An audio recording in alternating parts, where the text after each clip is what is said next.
What would it be like to be as athletic as Tyler Bay? I don't think I'll ever know. Welcome into the Buffalo Stampede. Voice of the Buffs, Mark Johnson. Assistant coach for the Buffs basketball team, Kim English, joins us. The Buffalo's 24-point win on Tuesday night as they knock off South Dakota here at the Event Center. That's team win. It was one of those games that was kind of like slugging through the mud. You guys got through it, and I thought showed good effort. Got a nice win. Yeah, we got off to a really good start. You know, we challenged the guys to really play with great energy, even though there might not have been a lot in the building, to play with great effort and to execute. And they did that at a high clip early. We did a good job forcing them to miss shots. I think they were shooting 28% from the field at half. We didn't do a great job defensive rebounding. We didn't reach some of our goals as a team. We have about 9. We have 9 goals that we try to meet each game. Right. And at halftime, we were struggling with the defensive rebounding and the turnovers. But good effort all around. I mean, a lot of guys played really well. Tyler, McKinley, Deshaun, Evan. Good win for the Buffs. This, by the way, the 4th victory of 24 or more points for the Buffs early on. They're one of the highest scoring teams in the Pac-12. Can we say 7 games in that this is a very good offensive team, or are we too early yet? I'd say we're developing. Something that you can say is that we do have a multitude of weapons. And more than likely, a few of those guys will be on each night. Not necessarily saying the same guys, but a few of them. And it's going to be scary when it's more than a few of them. Yeah. Now, the Buffs have been pretty impressive offensively. Didn't shoot over 50% in this one, but they're averaging well over that for the season. They've got many weapons on this team. Of course, the leader is McKinley Wright. He's got many skills. You know what we found out? He's got many shoes as well.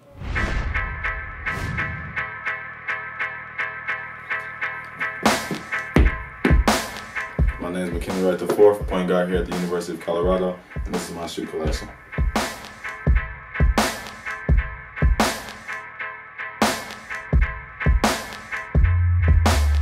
I probably got about 35 to 40 pair that's displayed right here.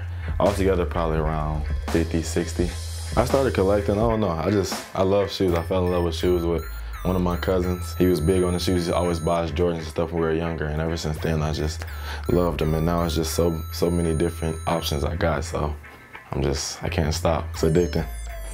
My favorites that I own right now are, I'm gonna go with the Weatherspoons right here. Some style, a lot of style to these. Gotta go with the Travis Scotts, the Air Forces. These are tough, super tough. Can't forget about these right here. I haven't worn them in a while, but cool gray 11s. Never go wrong with these right here. My favorite player is Damian Lillard. He got his own shoe, and hopefully one day I could, be blessed enough to be able to create my own shoe. And my shoe's just always been a big part of my life, and seeing him be able to be a star in the league, create his own shoe is huge, and it motivates me. So McKinley Wright the 4th here, aka Showtime Ken. Thanks for checking out my shoes. McKinley Wright, the point guard for the Colorado Buffaloes, unquestioned leader for this team. It's kind of nice having a floor general out there like that, isn't it? And especially one that has a year under his belt. Yeah. You can see just the mistakes that he made last year were just out of not knowing. And he's a lot wiser out there on the court. He's making better decisions. He's really utilizing all the weapons that he has. I mean, from Naaman and Deshaun and Evan and Tyler, Lucas. So many guys that are really capable scores for him. He's not just, and he's a pretty good scorer. Not bad. That's what he is great at. But for him to excel and get to the next level, for us to get to the next level, we need him to be a pure point guard that can score. Yeah, Buffs' great football coach, Bill McCartney, always said every organization rises and falls in leadership, and the Buffs have got a great one right there. We're going to talk to Evan Battey here in just a couple of minutes. There's a guy, he's just infectious on the court. After not playing for a couple of years, you can kind of see him. He's excited to be out there, and he seems to be making leaps and bounds every single ball game. Yeah, he is. We play a game in practice. I really like it. Tag calls it the assist game. Where we'll play, we're running up and down, and the basket doesn't count unless it's assisted. And for the last 2 games, we've challenged them to play the assist game, like during the game, play the assist game. Sure. And Evan really took heed to that, and he was playing the assist game tonight. Our bigs are not selfish at all.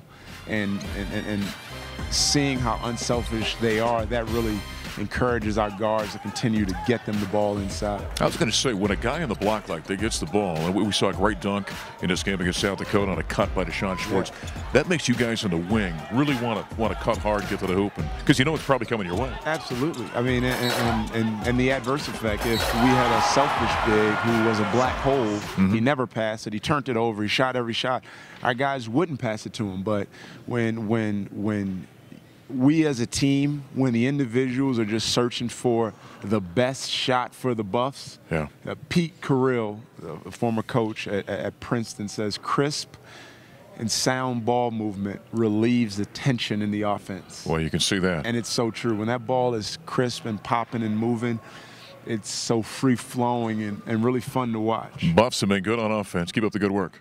Thank you. All right, assistant coach Kim English joining us here in the Buffalo Stampede. The aforementioned Evan Battey, big fella, is going to join us next.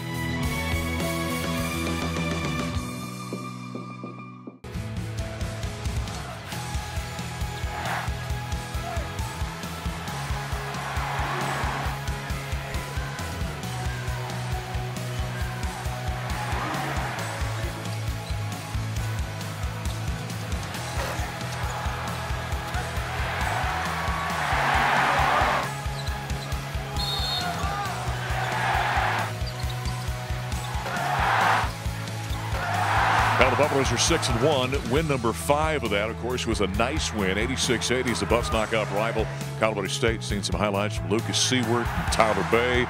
This guy right here is doing some good things for the Buffaloes as well. That's, of course, Evan Battey. Great to see you out there. That was an awful nice win. It's fun when you beat the Rams, isn't it? Oh, and I knew you're new to this thing, but it's so fun. I mean, I was there last year when we lost at CSU, so you know, to beat them here is so fun. Do you talk much about the rivalry aspect of that thing? And they have the Buffs number here as of late. I try to play it cool, you know, the rivalry until game day. You know, not make it that big of a deal, but on game day, it's live. Right. The juices are flowing between us, and ready to hook it up. Now you got to be careful. Now, I know you're a good talker, and you know what Spencer Dinwiddie did a few times. Did you ever hear about that? When Spencer was here, he called him little brother and started. No, you don't want to do that kind of stuff, right? Oh, no. Is that a game? The way it kind of went back and forth in that contest, it was awful close game at the half. They, in fact, take a 1-point lead late in that contest. That's kind of a gut check kind of game, though, for a team, isn't it?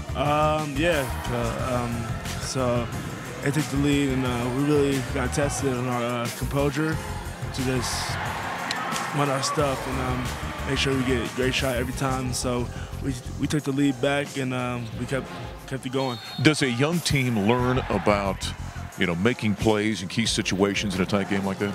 Yes. You know, we don't know who the play is going to be for. We don't know who's going to be open. We just play and hit the open man. So, you know, you can tell a lot about our team in the final minutes of a close game like that. Buffs get the victory, of course, over the Rams. And then, of course, this week they picked up a nice win over South Dakota by 24 points as well. Big fella, 4 assists in that ball game, huh? Yeah. You know, we talked to Kim English. He was talking about the assist game in practice. Yeah. And kind of taking that concept out of the court a little bit. Yeah, so, you know, when my teammates are open, I hit them. That's the bottom line. Right. So whether they're cutting, whether they're spacing out, I hit the free man, and they make plays. And so when you're a big guy, a lot of times big fellas in the block, you send it in, it's a black hole, right? Yeah. Goes in and disappears. Yeah.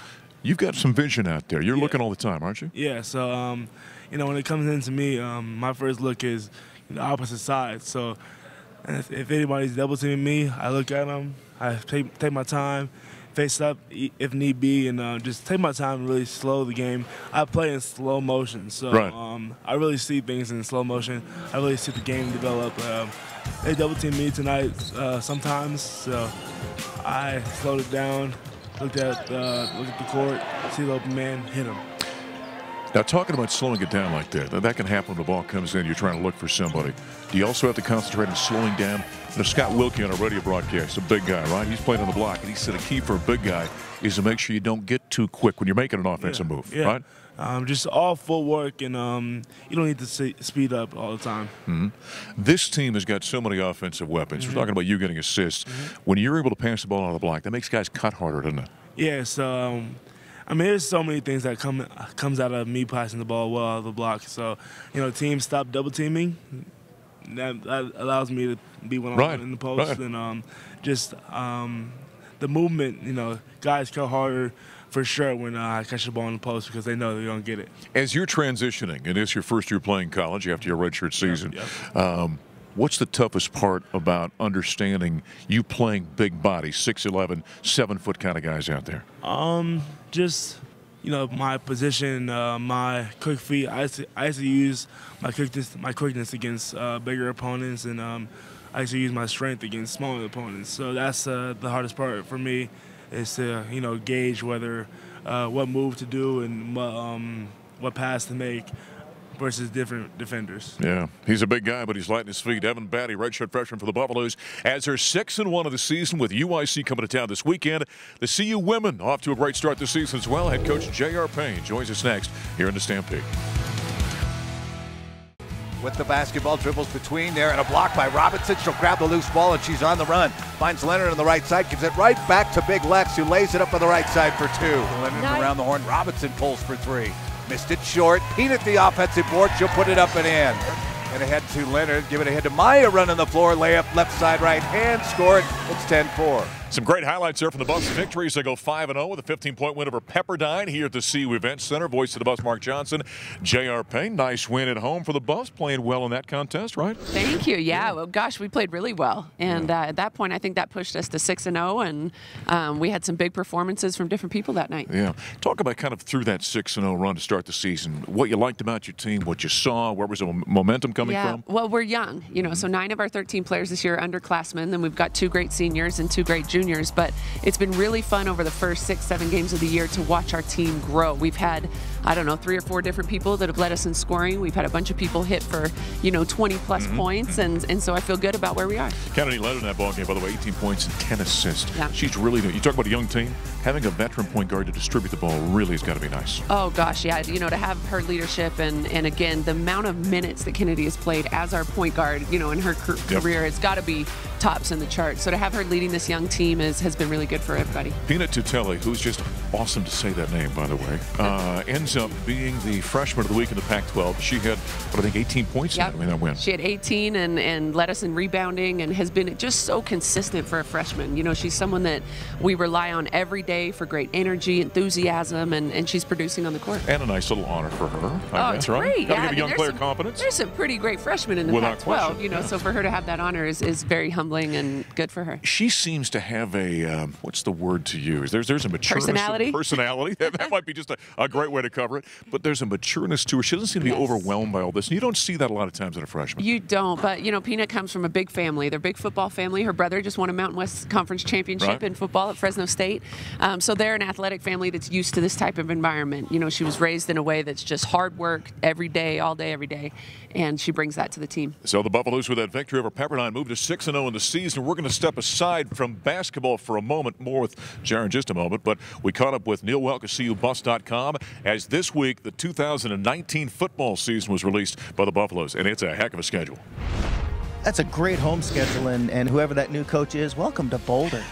I mean, that's a terrific schedule. You start off with a couple of you know, one rival from the old Big 8, Big 12 days in Nebraska, home game. Colorado State, they start off the season with again, then Nebraska, and then, you know, renewing a rivalry that was very fierce back in the 50s and 60s. Air Force comes to town, and so, you know, just starting the season like that, 3 straight games here in Colorado, Colorado State, Nebraska, and Air Force. That's a heck of a start. The Buffs will open up conference play in the Pac-12 at Arizona State. Certainly a challenging game. But, Neil, look at this home schedule. On top of what we already talked about with Nebraska and Air Force, Arizona, Southern Cal, Stanford, and Washington. By the way, get your season tickets right now, for goodness sakes. Yeah, if you're a college football fan, that is as good as a home schedule as you're going to get. I mean, that's a terrific schedule. Every one of the teams on that home schedule is a, you know, perennial college football power. I mean, it's just a wonderful schedule. Teams that are always good, teams that always play well, and boy,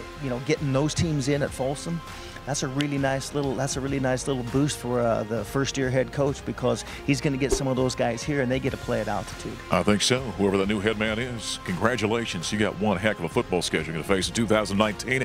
And from a fan perspective, congratulations. You got one of the best home slates in all of college football. Let me throw in the plug. CUBuffs.com, 303-49-BUFFS to get your season tickets for 2019. There'll be a lot of excitement around the upcoming campaign.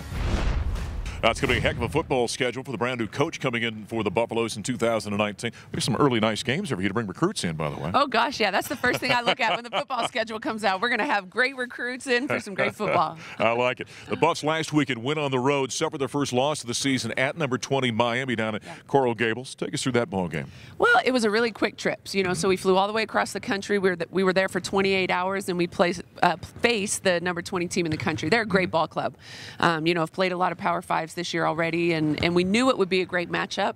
Unfortunately, we just didn't shoot the ball well enough to win on the road. Yeah, and they did, and your defense has been very good this season. You've held teams under 40% shooting in all season long, I think. Yeah. They got up in the 50s, and that's tough then. Yeah, they have two great post players that average, almost double-digit rebounds, and our focus really was on keeping them off the glass and containing those two, which we did a great job. And, but their point guard went off for 26, I think, and again, we just didn't do what we need to do.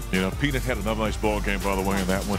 But Lexi went out and got over 1,000 points. Now, that's quite a feather in her cap. It is. Lexi's been a real staple for this program for the last 3 years. So to see her hit for 1,000, in a game, I wish it had been a win. Right.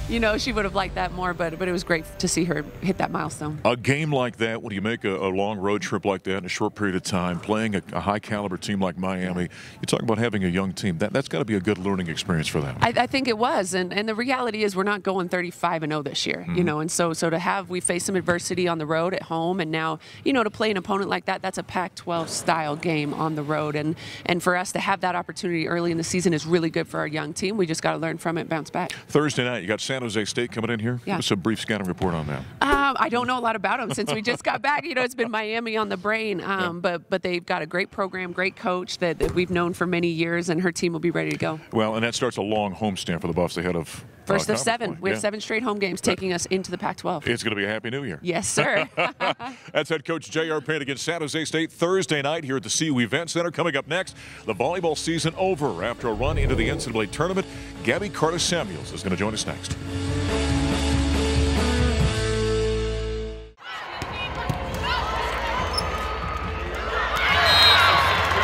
Well, it was a hard-fought 5-set loss in the opening round of the NCAA tournament for the CU volleyball team. And at the end, they ended up falling to South Carolina. Boise lost Mark Johnson Sr. for the Buffaloes. Gabby Carta-Samuels. That was a tough one, but the opening set was fantastic, wasn't it? Yeah, the opening set went 34-32. I think that's probably the longest game I've ever seen in my life. Right.